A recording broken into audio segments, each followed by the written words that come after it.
Mi mamá está muerta, y sé que no se murió antes de que yo muriera y eso le ahorró tanta mierda. Es una ventaja, aunque no la recuerde muy bien. No tengo ni una sola memoria de ella, nada, ni reclamo, grito, nada. La he olvidado, pero sé que existió y que estuvo a mi lado, porque se supone que todos tenemos una madre para poder ser lo que somos. Hablemos ahora entonces con el autor. Aquí la charla con Eduardo Varas.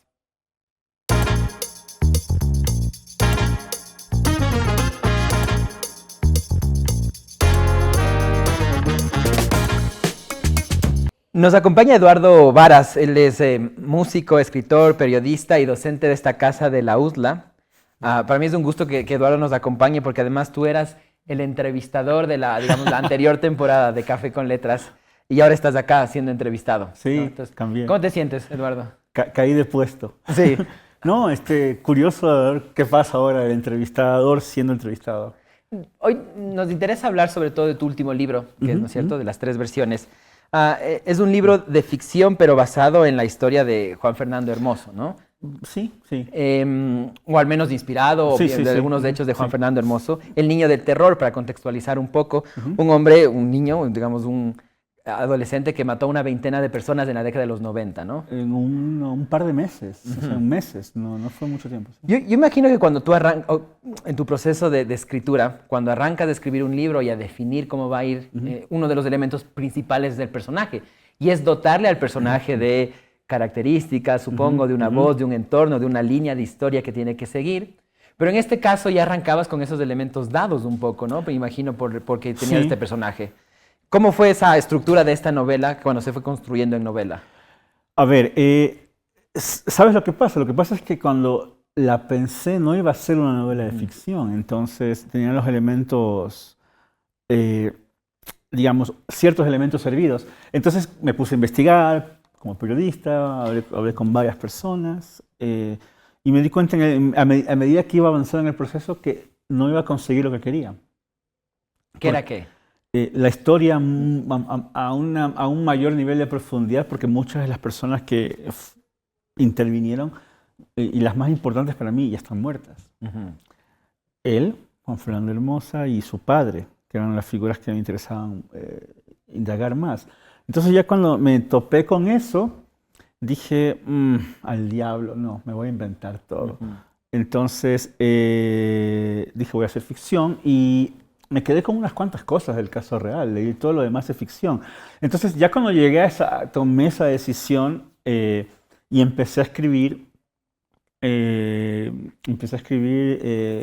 no el primer capítulo, creo que lo primero que escribí fue a partir del segundo, cuando encuentran el cuerpo. Y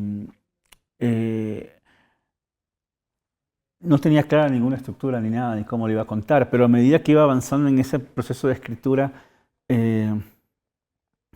y terminé esa primera parte, cuando encuentran el cuerpo, me hice una pregunta y dije, ¿qué pasaría si simultáneamente no encuentran un cadáver, sino encuentran a una persona que esté viva?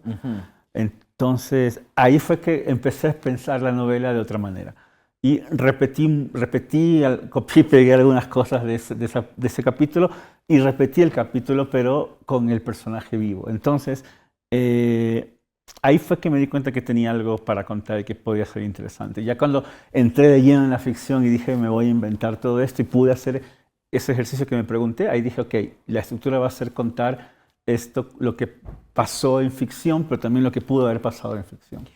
Me interesa seguir la línea de los personajes, porque creo que, claro, ya hay muchos elementos dados del personaje principal, J en este caso, pero hay otros que los construyes que me parece que son los que más, para mí, una opinión de lo que mucho aportan al texto, y son como, por ejemplo, tenemos los personajes de Carlos, Pavel, ¿no es cierto?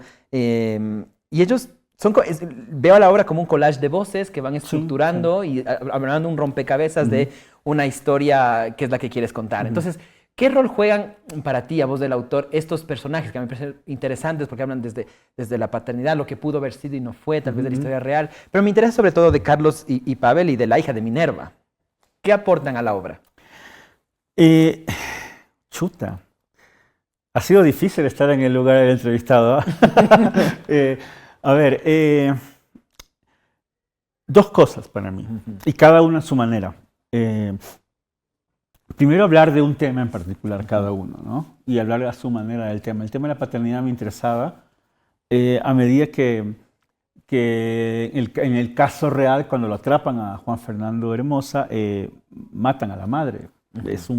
Es un caso que entiendo que todavía no está resuelto, es un caso extraño de violencia policial, por decirlo así. Por ahí empiezas igual, claro, el relato. Claro.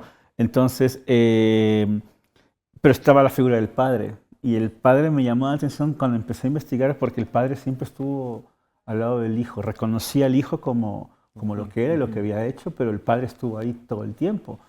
Es más, el padre lo recibió en su casa cuando él salió de prisión y estuvo, creo que 1 mes, 2 meses máximo con vida y luego lo matan a Hermosa.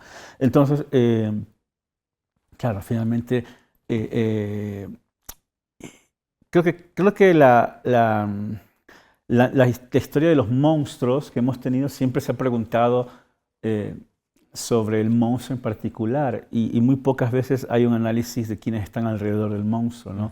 Entonces, quizás cuando es un adulto uno piensa en los hijos del monstruo, que es lo quizás más común, pero en este caso pensé en el padre y circunstancialmente, que creo que de manera inconsciente, meses después apareció que salió el libro y todo, ya lo había escrito años después, no meses. Salió la miniserie de Netflix, Monster de Jeffrey Dahmer. Ajá. Nuevamente tenía la figura del padre, que era algo que yo también tenía en mi cabeza metido en algún lado, porque mis lecturas para pasar el rato es leer sobre asesinos seriales, amigos. Entonces yo tenía eso ahí dando vueltas en la cabeza y quería hablar del padre, porque me llamaba la atención cómo hace un padre para querer a un hijo así. ¿Ya? Entonces, yo tenía esa necesidad de contar alrededor de la figura del padre y por eso aparecieron estos personajes. Para mí los personajes, o mejor dicho, para mí una historia tiene que estar constituida por un montón de voces y personajes, porque para mí así funciona la vida, ¿no? Entonces, incluso cuando hay 2 personajes centrales, tiene que haber 10.000 alrededor, porque hay muchas cosas que van sucediendo. A veces una persona, en cualquier momento de nuestra vida, la persona que está sentada al lado en el bus, cuando nosotros estamos tristes y nos da un chupete, esa persona es la persona más importante de nuestra vida en ese momento porque nos cambia la vida. O sea, no importa cuántas páginas tenga un personaje en la historia, el personaje tiene que estar ahí para cumplir una misión. Entonces, para mí, porque así sucede en la vida.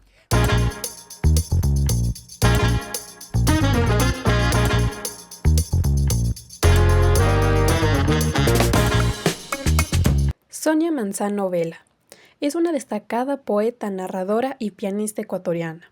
Su obra literaria explora profundamente la experiencia de la mujer, con libros emblemáticos como Flujo Escarlata, que ganó el premio Joaquín Gallegos Lara al mejor libro de cuentos del año, y Heces Fatales, considerada la primera novela lésbica escrita por una ecuatoriana. Yo desde antes de tener memoria ya estaba involucrada con la literatura, con la música, porque nací en un entorno familiar que cultivaba pues la música especialmente, ¿no? Mi madre, una pianista pues reconocida, ella nos inculcó pues el amor hacia la música, mi padre educador, el amor hacia los libros, y entonces en esa atmósfera, en ese entorno pues nació, creció, hizo su infancia Sonia Manzano, y lo demás vino pues de manera espontánea, ¿no?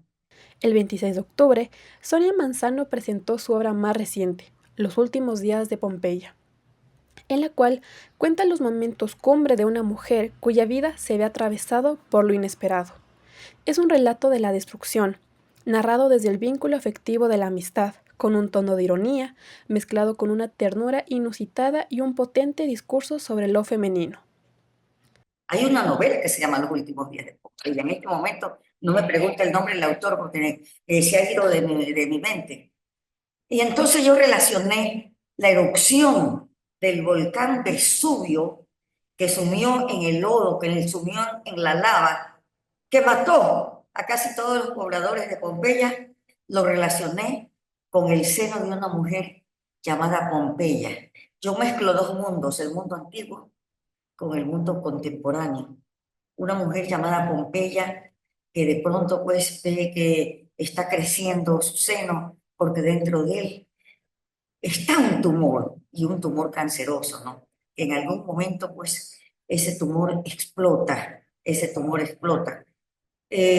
al igual que lo hizo pues el volcán Vesubio, ¿no?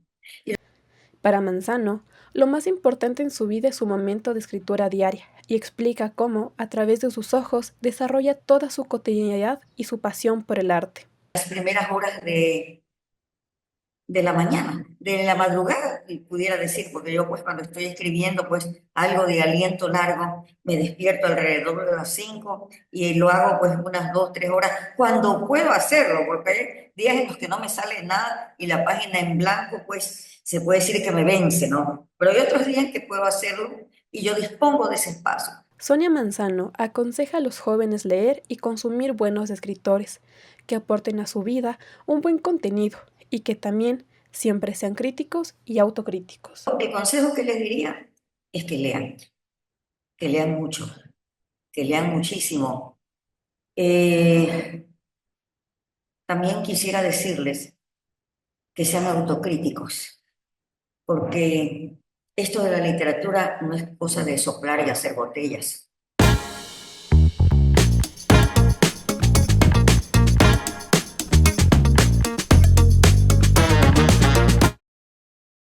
En ese sentido, a mí me intriga, porque también hay la voz más institucional, la voz policial, Sí, a sí, través por de los supuesto. personajes, pero después está Minerva, ¿no es cierto? Que es un personaje muy rico, porque representa algunas cosas que ahora me las dirás tú, que creo que es mejor que tú las elabores, No, dime pero tú. después cambia, ¿no? Minerva tiene, al transcurso del libro, va tomando otra idea sobre el personaje de Jota, entonces Sí. me parece que representa muchas cosas. ¿Qué es Minerva en la obra? Minerva nace porque, no sé si decirlo así, vamos a ver, yo le debo un montón de cosas a Stephen King. Okay. ¿Ya?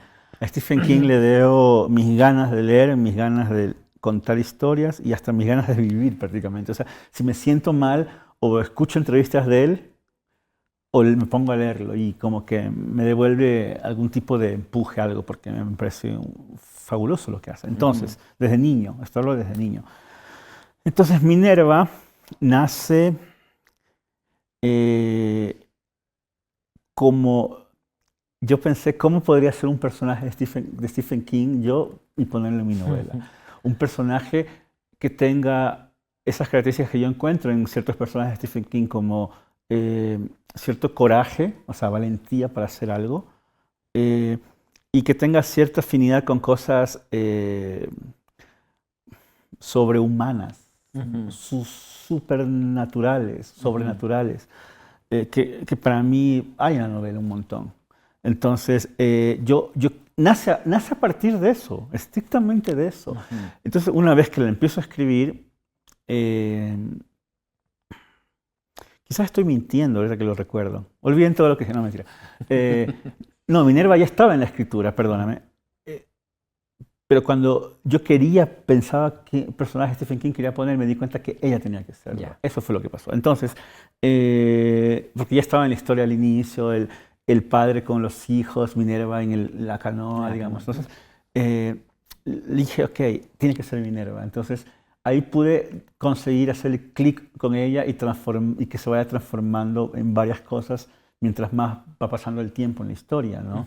Que sea la persona que tenga una voz de conciencia, pero que también sea la voz de la conciencia de la familia casi, y que también sea un personaje capaz de relacionarse con ideas, espectros, qué sé yo, de personas que han muerto y al mismo tiempo que se convierte en una especie de justiciera, que eso también es parte de la transformación de ella.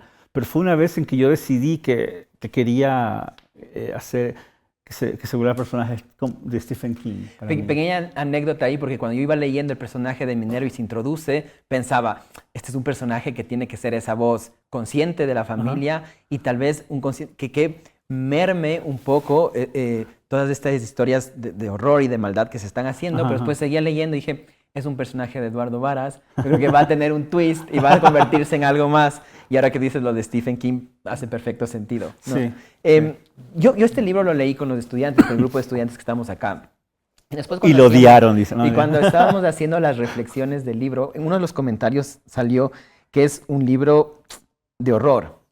Yo no sé, y yo no lo diría que es un libro de horror, pero sí que habla de la maldad, Sí, que sí. la expone, y él habla de la maldad no para juzgarla, sino como para observarla, para ver que Ajá. existe como un elemento humano más. Sí.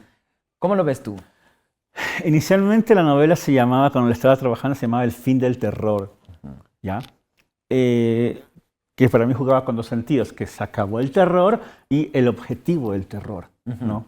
La finalidad del terror. Entonces, yo no es que quería hacer una novela de horror, pero a medida que estaba avanzando me di cuenta que estaba metiendo muchas cosas que hablaban del horror, ¿no? Aparte del caso del niño del terror, entonces era inevitable para mí tocar esos puntos. Para mí, si soy sincero, es una novela de fantasía, estrictamente eso. Estamos hablando de una situación que se bifurca en dos realidades y se hablan de las dos realidades. Eso es absoluta fantasía, es física cuántica llevada al extremo. Entonces, entra al nivel de lo fantástico. Y creo que eventualmente lo que hace es aterrizar lo mayor posible ese nivel de fantasía, aterrizarlo para poder contar esa parte del horror. O sea, cuando me dicen una novela de horror, digo, sí, lo es, pero también yo siento que es más fantasía, al menos para mí, porque quizás sea lo que me gusta.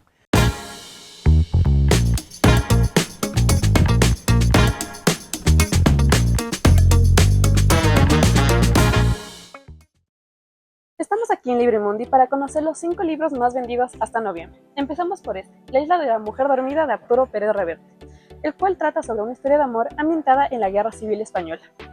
Tiene triángulo amoroso, navegación, piratas y datos históricos. ¿Qué más puedes pedir? El segundo es este, El amor que dejamos atrás de Rebeca Yarros. Nos cuenta la historia de Georgia, una mujer que tras su divorcio decide regresar a la casa de su bisabuela, Scarlett, una famosa escritora que al morir dejó una obra inconclusa. Junto a Noah, que es el editor designado, intentan buscar un final propicio para la obra, generando así una conexión innegable. Y Georgia decide no cometer los mismos errores que el pasado, y este tiene un final inesperado. El tercero es este, Romper el círculo de Colin Hoover. Este se podría decir que es un libro de romance, pero en realidad es de cuestionamientos. Cuestionarte qué vas a soportar y qué círculo vas a romper dentro de tus relaciones de familia, amistades y sobre todo amorosas. Y esto es lo importante. ¿Tú qué estás dispuesta a aguantar? El cuarto es este, El niño que pidió la guerra de Julia Navarro. Nos cuenta cómo un niño de 5 años es enviado a la Unión Soviética durante la Guerra Civil Española y cómo se desarrolla su vida y su identidad en medio de una guerra. Y el quinto es este, En agosto nos vemos de Gabriel García Márquez, el famoso escritor reconocido por el Premio Nobel a la Literatura. Nos cuenta la historia de Ana Magdalena, quien viaja a una isla para visitar la tumba de su madre. Esto genera en Ana Magdalena un deseo irresistible de una vez al año tener una vida diferente.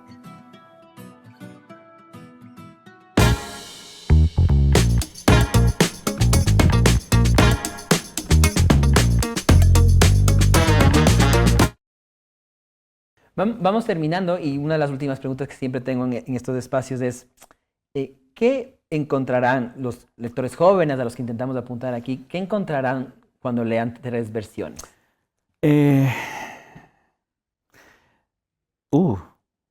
Encontrarán... preguntemos a las camarógrafas. No, a ver, yo creo que lo que es esto es una novela que puede tomar su tiempo de leer, porque también tomó su tiempo de escribirse un montón. Yo creo que lo que hace esta novela y lo que intenta esta novela es contar algo que pasó en la realidad, transformar esa realidad para tratar de encontrar respuestas a quizás ciertas maldades que pasan en el mundo. y en el fondo también, cuál es la vida que gana terreno incluso a pesar de esa maldad. O sea, y en ese sentido quizás haya hasta optimismo en la novela, yo creo. Entonces, porque la vida sigue, la vida continúa y los personajes tratan de seguir adelante. Entonces, yo creo que para mí es una novela que lo que finalmente van a encontrar es la posibilidad o quizás hasta de justicia, pero al mismo tiempo una posibilidad de seguir adelante.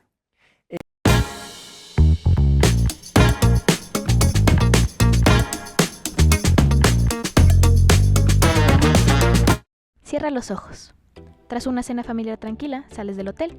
Miras la calle concurrida, observas a los carros pasar y a las personas caminar. Pero de repente, te tapan los ojos con brusquedad y te lanzan al interior de un carro. Y ese es solo el inicio, el comienzo de una historia en la que se te inculpará de un crimen imposible.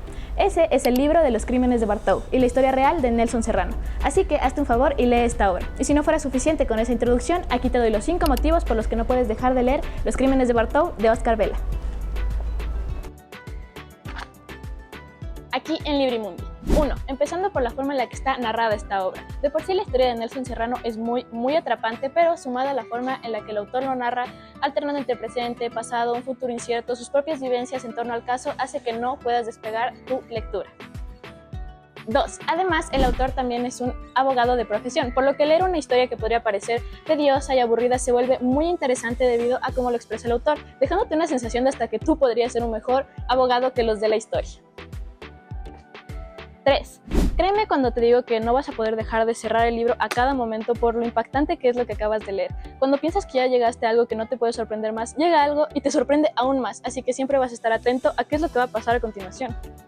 4. Aunque parezca contradictorio, este caso policial también cuenta con fotografías, con fichas policiales, con cartas y muchísimo más, lo que hace que la lectura roce lo interactivo. 5. Pero como es una historia real, ya sé cómo termina, así que ¿cuál es el chiste? No exactamente, porque lo importante no se trata del final, sino del recorrido. Así que para quienes quieran adentrarse a una historia diferente, con personajes distintos, con diferentes narraciones y basada en una historia real, Los crímenes de Bartow es para ustedes.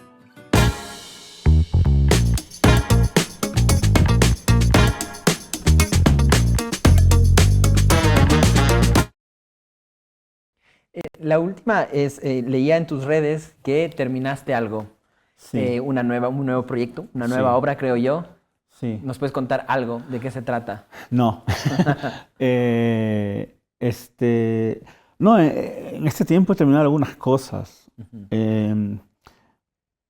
Sí, creo que he terminado 3 proyectos en el lapso de este año. Entonces, el que escribí ese es un proyecto que me tomó muchos años, casi 7 años. Es una novela. Sí, es una novela gigante. Como tengo escritas más de 500 páginas.